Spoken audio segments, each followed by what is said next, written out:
Hey everybody, it's Chris Sovey with HealthyConsumer.com. In the next 5 to 8 minutes, I'm going to walk you through some easy strategies on how to deal with common foot dysfunctions such as plantar fasciitis, flat feet, hallux valgus, and more.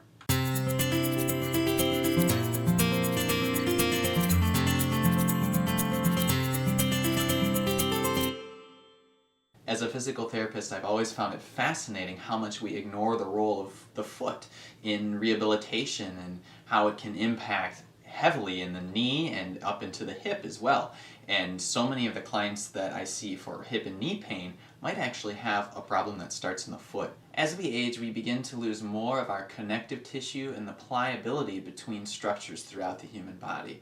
And so I find maintenance in things such as the foot to be like brushing my teeth. It's something that I do every day now because I don't have perfect feet and I'm well past the point where I can fully correct something like that, as many of you who are watching this may be.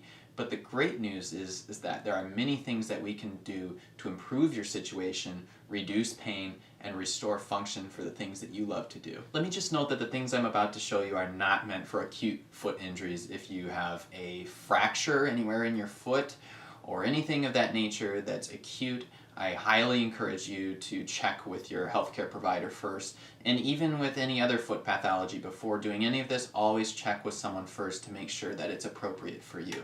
One thing about the foot that's important to consider is when you're walking and you heel strike and you roll through it, the foot is dynamic. So if we still spend a lot of time out in nature, we would, barefoot, we would be able to adapt to different surfaces like rocks and things like that.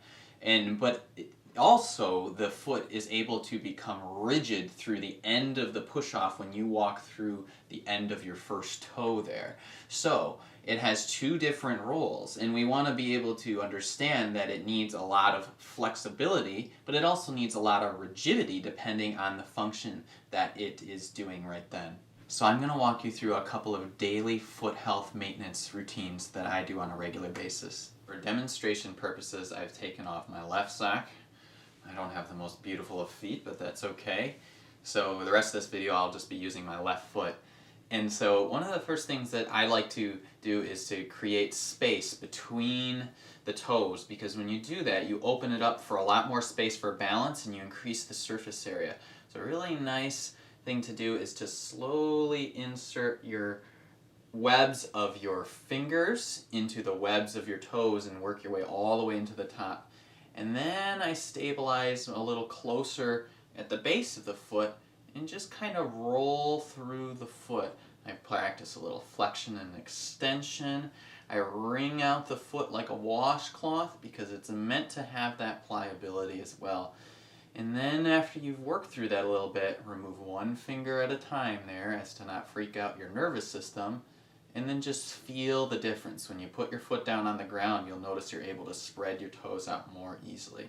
And I would, of course, do this on both sides. It's important to note, too, with walking that you need at least 35 degrees of toe extension in your big toe. So I also work on pulling on the big toe and bringing it into extension and also into flexion and just creating some space there.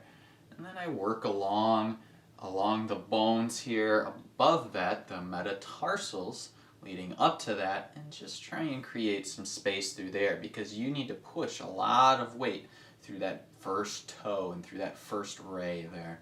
So again, I have my left sock off here for demonstration purposes. The first thing you'll notice about my feet is I have extreme pes cavus, which is also known as flat feet, and then the amount of bowing that occurs in my lower leg and my tibia here in relation to my ankles. So when I have two different products here. I have a Franklin ball and then I have two Yamana foot wakers. I love both these products for different reasons, and they help me to keep my feet nice and loose and help to get everything around the problem areas moving as well as you can.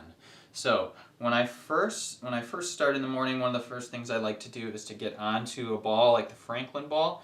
You don't necessarily have to have this ball, something similar that has a little give to it. And I'm going to start back near the tip of my toes there and my heels down on the ground. And then I'm just going to do some pumps to just kind of open things up. I usually go through about a cycle of 10. And then I work to the middle of the foot and pumping up the air mattress here. About 10 cycles or so. This is going to help to open up space between the metatarsals and then also along the plantar fascia. I'm going to put my front of my foot down now and just pump through my heel. 7, 8, 9, 10. And then I'm going to roll through the entirety of the foot there. It's a nice way to work things, get things moving a little bit in the morning. So then the next thing that I would do is I'm going to stabilize my knee with my hands here. And then I'm just going to gently roll the ankle back and forth. Now this takes the tibia and the fibula and it helps them spin on each other and kind of massages that interosseous membrane, the thick connective tissue between the two lower leg bones. Again, that's going to help to create more space. Everything that you do doesn't necessarily have to be aggressive for it to work. I think it's interesting how much we've become aggressive with some of the exercises and rehabilitation.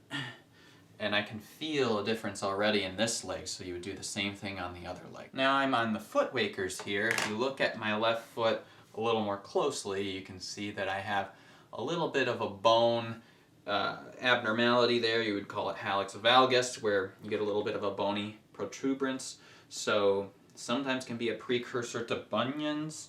And so when I put my feet on there, a lot of this is caused by footwear that we have today, especially heels. It's a real problem for women. But these products are nice because what you can do is you can really spread your toes out over that dome type shape. And maybe you can find similar things out there like that. But I work to get up onto my toes, onto the ball of the foot, and spiral through the entirety of the foot.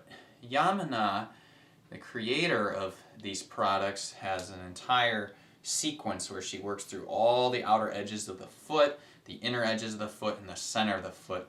So I use these when I'm standing.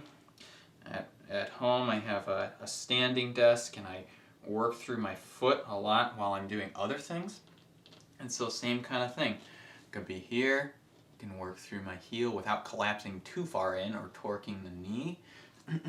Work through the center of the foot, rocking back and forth. This is a very tender area for a lot of people and can really free up some space working through there. And then another really great exercise that people do on a regular basis, but tend to do it incorrectly, are heel raises.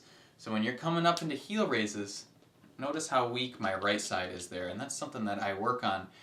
If I'm spread out, if I did these without this, I would want to make sure that I'm able to come up without my heel caving in there. Okay? So then I can come back down. And then you're truly strengthening through the entire chain there. So there are some suggestions for foot health.